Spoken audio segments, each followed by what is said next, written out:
Sales doesn't have to be a four-letter word. It's not a word we have to be scared of.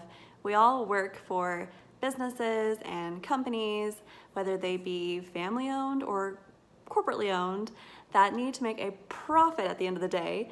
That's money to help sustain our employment, which is our benefits, our salaries, our lifestyles, and more importantly, keep the doors open and the lights on for our community. They need a place to come, and if a good funeral home that has good service and great employees closes because those employees are scared to be seen as used car salesmen, that's going to be the decline of a great serviceable funeral home in the community, and ultimately not going to positively affect your community. So it's important to make sure you meet that bottom line profit that the company is trying to make. But there's a way to do that that's not pushy or manipulative and makes you a vulture or a salesperson. So what I took away from the class is just that. I think that one of the very fundamental, basic things of sales is to not think of sales as pushing or trying to convince someone to buy something they don't need, but to educate yourself and to truly believe in what you offer, so that when you pass along that knowledge, you're not selling, you're educating.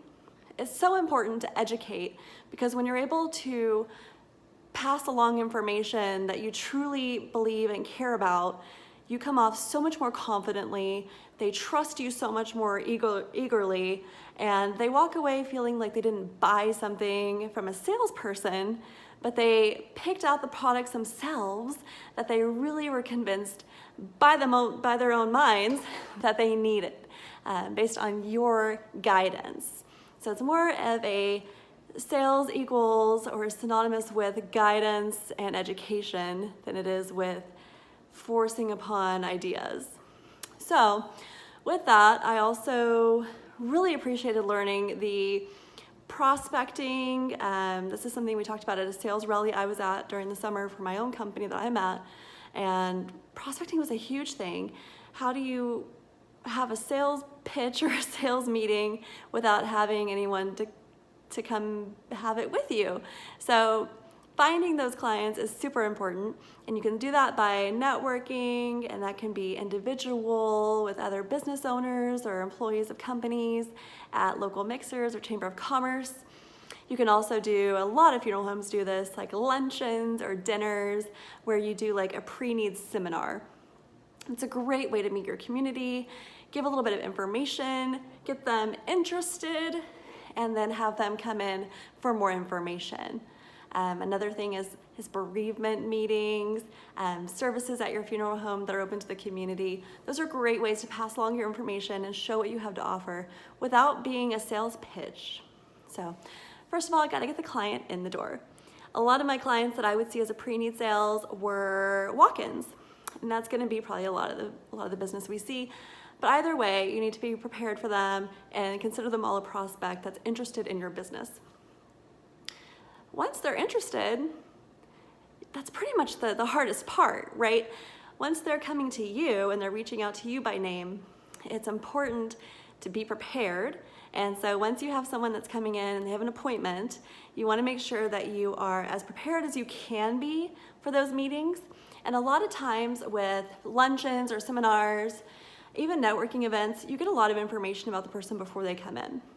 Now sometimes when it's a walk-in, or they just called and said, I'm on my way, I'll be there in a second, it's a walk-in, you don't have any information to go off of. You might have their name, that might be it.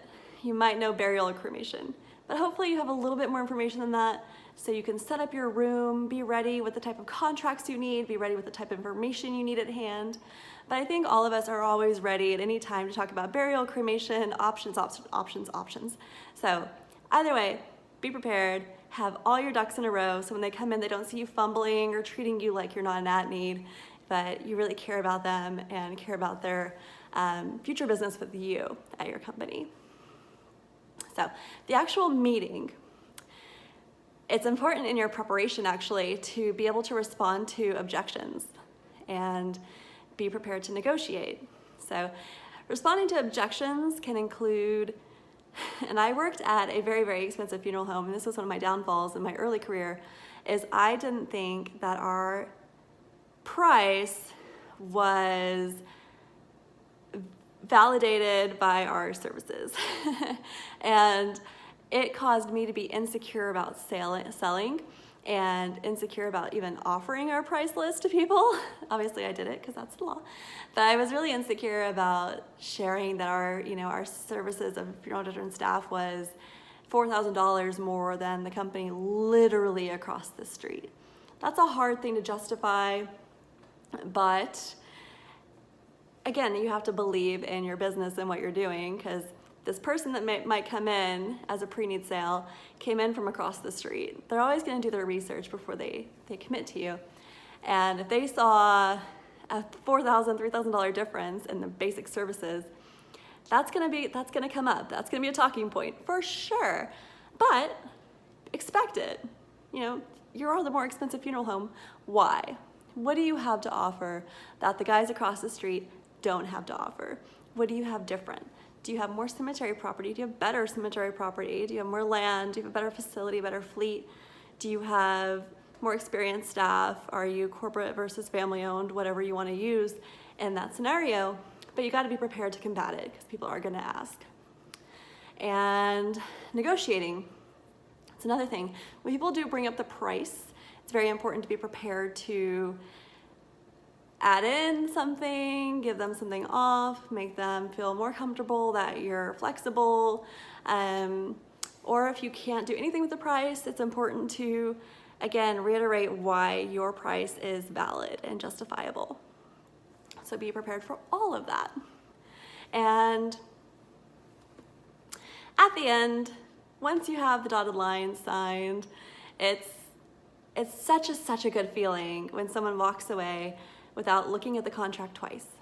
Have you had that where they don't ever look at the contract, or really they just kind of sign and say okay, because they trust you so much that they're willing, they don't feel like they were sold, they don't feel like they have any questions about what they bought, they understand each individual item, and they feel like they picked it themselves, they had no influence, no pushy sales, it was all like designed for them, like personalized for them. That is what you should be doing when you're educating through selling. So selling doesn't have to be synonymous with pushy, it has to be synonymous with education. And finally, after the sales meeting, the sales call, whatever you want to call it, once the contract's signed, it's important to follow up with them. Whether that be a postcard mailer or continuing to invite them to events and seminars in the community, you want to make sure that they don't feel like they're forgotten once they're sold. And that's so important for the value for them, but also a happy customer is someone that's going to refer you to other friends. So inviting them back, keeping yourself top of mind to that client is going to help you get other prospects for other pre-need sales. With that, I want to thanks for the class, or I want to thank you for the class, that was so awkward, and say I have definitely changed my opinion on some sales theories and thoughts, and I hope everyone else has, and I really appreciate it.